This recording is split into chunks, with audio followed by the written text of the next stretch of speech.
Hey guys, welcome back to my channel. Today I'm going to be sharing 10 luxury items that I would buy if I lost my entire collection in the order that I will buy them. So this is exactly how I would rebuild my collection, knowing what I know after experiencing luxury items for quite a number of years now. I thought this kind of video would be helpful for those of you who might be just starting your luxury collections now, as it will provide some insight into what kind of items will be useful from the perspective of someone who has been collecting these items for a while. Or even if you're someone like me who has been collecting for a while, if you like to review and edit your collection regularly, then hopefully this video will be interesting to you as well. I am also going to make this a tag video, as I think it will be really helpful to see what other luxury YouTubers have to say about the 10 items that they might repurchase if they lost their entire collection. And I'm really excited because this will be my first tag video since I started this channel about 4.5 years ago.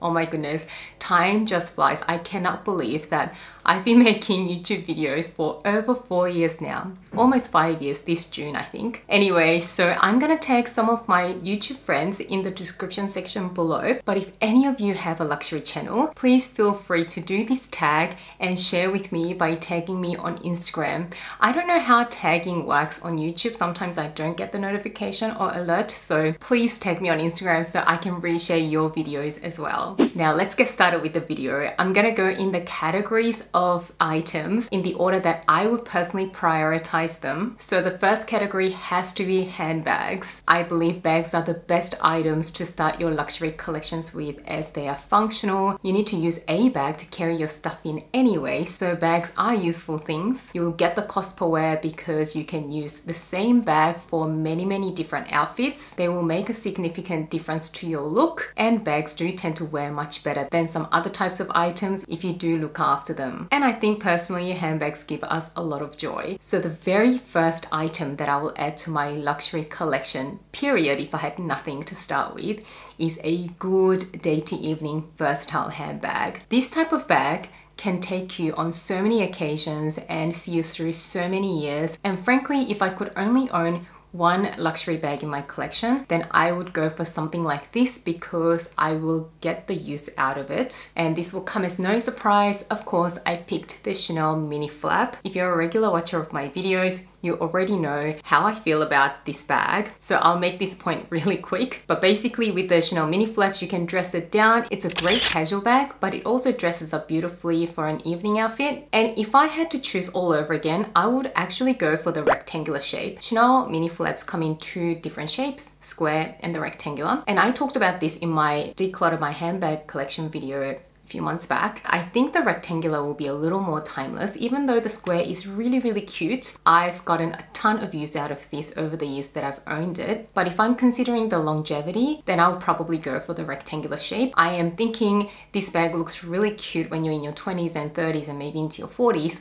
But I feel like when I'm 50 years old, this bag might look a little bit too cutesy, whereas the rectangular mini looks a little more classic. So even when I'm much older, I think I'll still use the rectangular flap. I do want to mention though, Chanel bags are really pricey, and for someone who might be just starting their collections, Chanel bag prices might seem really crazy high, and that was definitely the case for me. But the reason I still stuck with a Chanel flap bag is because we all have seen how crazy the Chanel price increases are, and if it is something that is achievable for you financially at the point that you're considering to start your collection, I definitely say splurge and get the Chanel because it is so timeless. It'll only go up in price, so the sooner you buy it, the better. And you will definitely get the longevity out of it. And I still feel the mini flaps are reasonably priced in the realms of Chanel prices and luxury bag prices, as these go for around 6,000 Australian dollars, as opposed to your actual classic flap bags that are like 13,000-14,000 Australian dollars.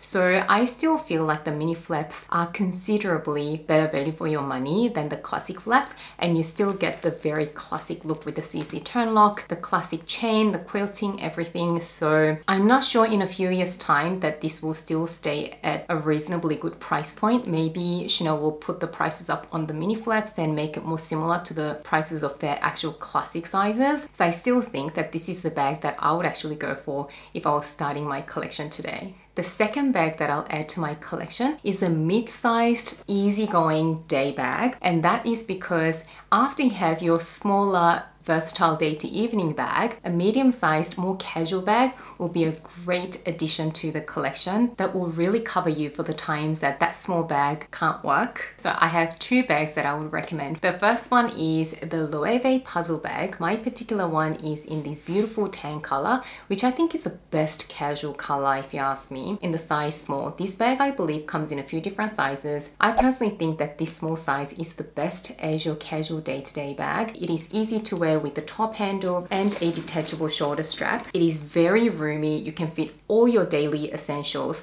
plus a water bottle. And I think the Loewe puzzle bag is a pretty timeless style at this point. When this bag design first came out, I thought it might just be a hyped up bag that might be a bit trendy. And yes, I agree that this is probably not as hot or as popular as when it first was released, but it has been a steadily popular bag in my opinion. It has definitely stood the test of time. Another bag that I'll consider as my second bag in my collection would be a Chloe Woody tote bag. This is currently my everyday bag. Since I got this about a year ago, I have basically used this at least a few times a week. It's just so easy to use. You can just throw everything in. As you can see, it's a mess in there because I am currently using this bag. It fits a lot. It is so cute.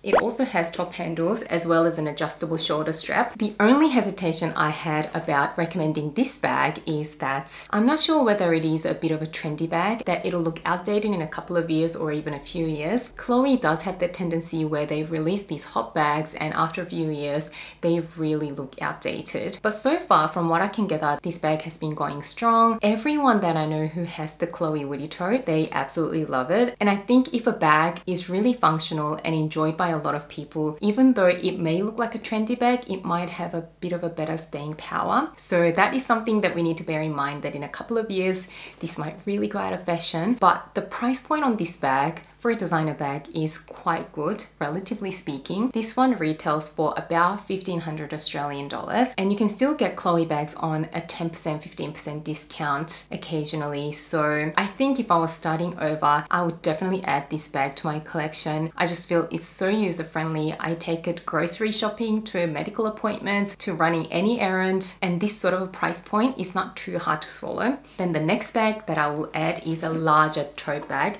and this is my favorite designer tote bag, which is the Frère Lepage Daily Betel Tote. It comes in so many beautiful colors and quite a few different sizes, so there is something for everyone. The one that I've been currently using a lot is this size 32 in the color Hot Sand, but you could basically go for any designer tote. I know a lot of people love the Louis Vuitton Neverfull or the Goyard St. Louis tote, so you could really add any designer tote that sings to your heart. But personally, the Frère Lepage Daily Betel Tote is my favorite. It is a little more unique. You don't see this on too many people. I feel like this is still a more niche brand. The quality is great, and I find this bag a lot more comfortable than the popular Louis Vuitton Neverfull bag because the canvas is softer.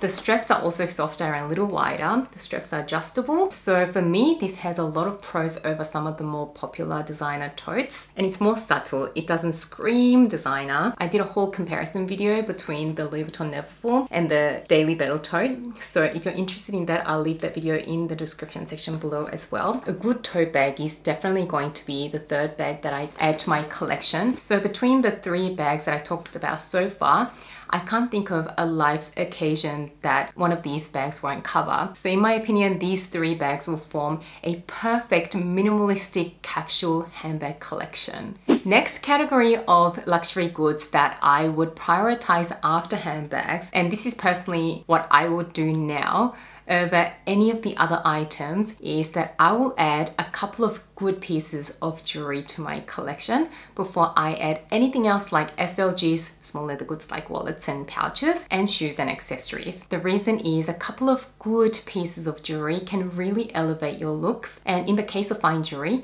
you can keep forever, even hand them down. I feel like they even have better cost per wear and longevity than bags. So I picked two items. One is a costume jewelry, which is at a lower price point. I think that this item will add great value value to your collection, and the second is a fine jewelry item. So let me start with the costume jewelry first. If I had to pick one thing, it will absolutely be my Dior tribal earrings with the initials. These are hands down the earrings that I wear the most if I am a little more dressed up.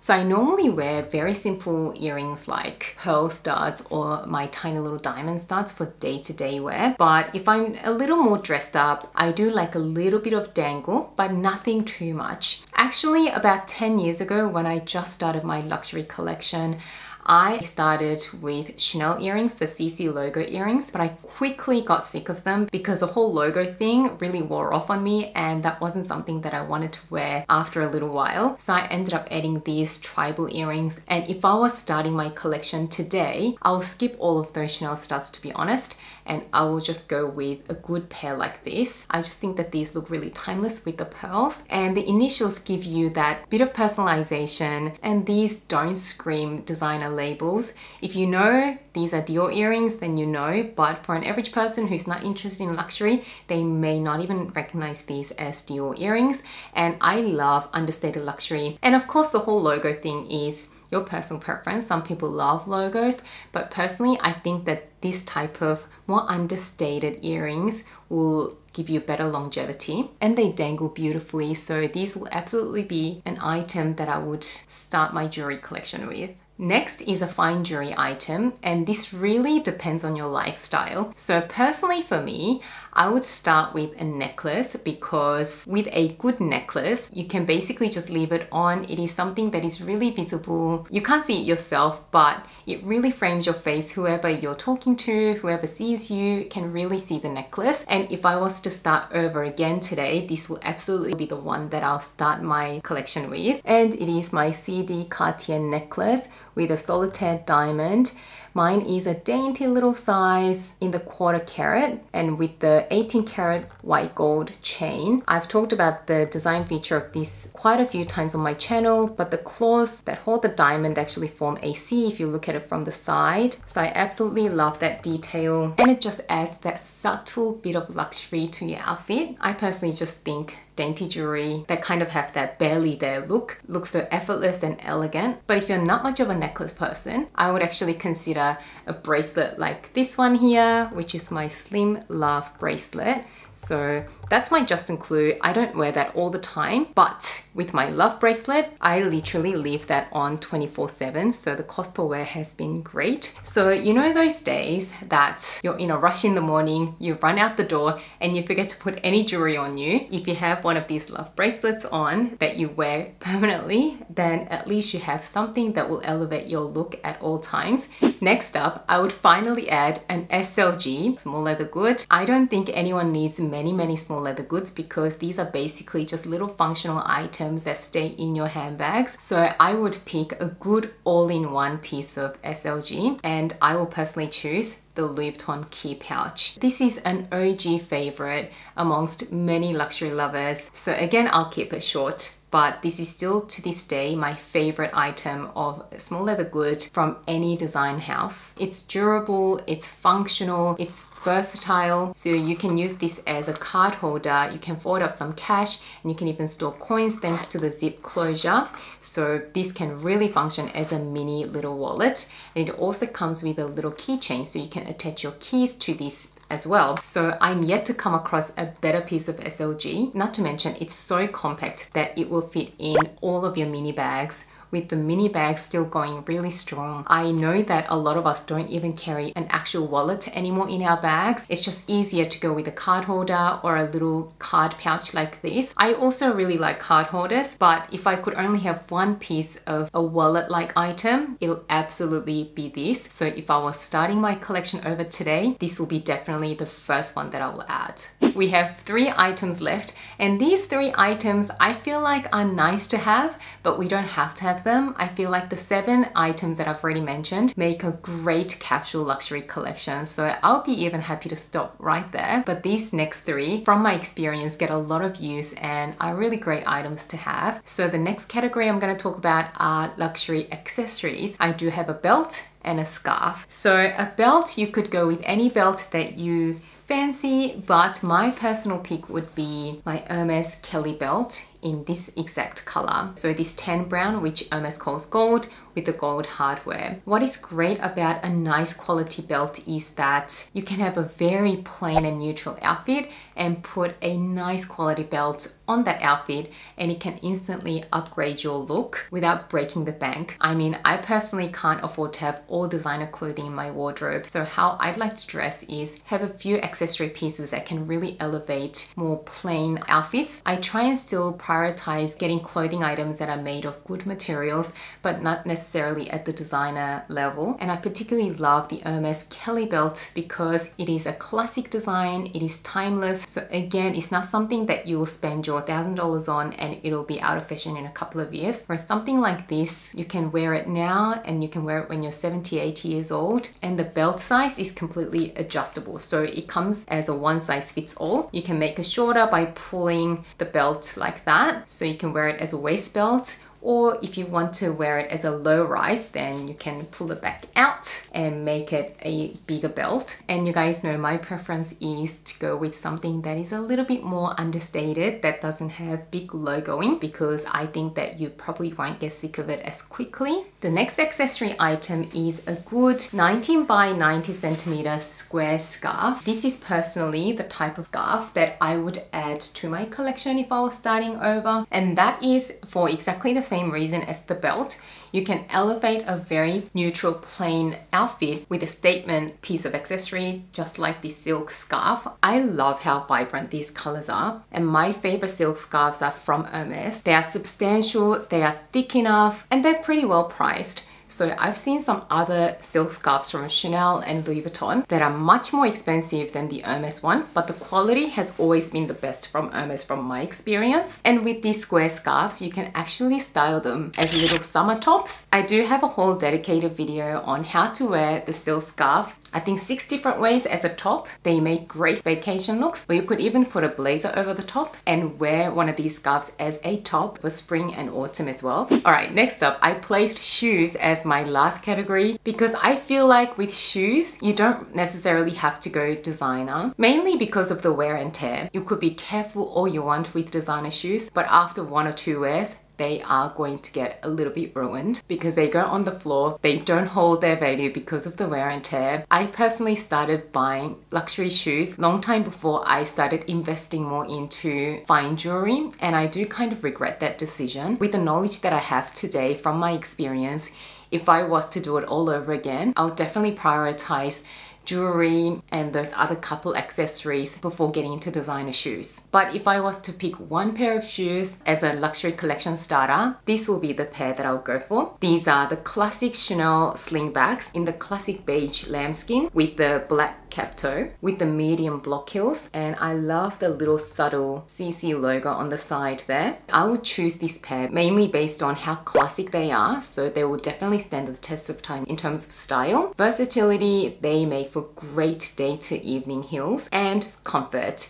Being the sort of mid heel height and in the block heels, not the skinny stiletto heels, these are definitely more comfortable than some of the other designer heels. To expand on the versatility, they look great worn with a casual outfit. My favorite look with these shoes is actually with some relaxed jeans, a t-shirt, and a pair of these. That look is just so effortlessly chic. But these are also dressy enough to be worn in the evening with a beautiful dress. And I often wear these for a good few hours at a time. I go out shopping with them and I can definitely last at least a few hours before I even have to sit down to have a rest. So the comfort factor is definitely there. But I think that really depends on your feet shape. So you would really have to try them on yourself. But this will be the pair of shoes that I would choose if I was starting my collection today. So these are the 10 items that I would repurchase today if I lost my entire collection and I was starting over. What are some of your priorities of items that you would start with? Share them in the comments below. Like I mentioned at the beginning, this is a tag video, so for any of you watching, please feel free to do this video and share it with me, and I'll be so happy to share your videos as well. Hope you enjoyed this video. If you did, don't forget to give it a thumbs up and subscribe to my channel. As always, thank you so much for watching and spending some of your precious time with me today. And I can't wait to see you again soon in my next video. Bye guys!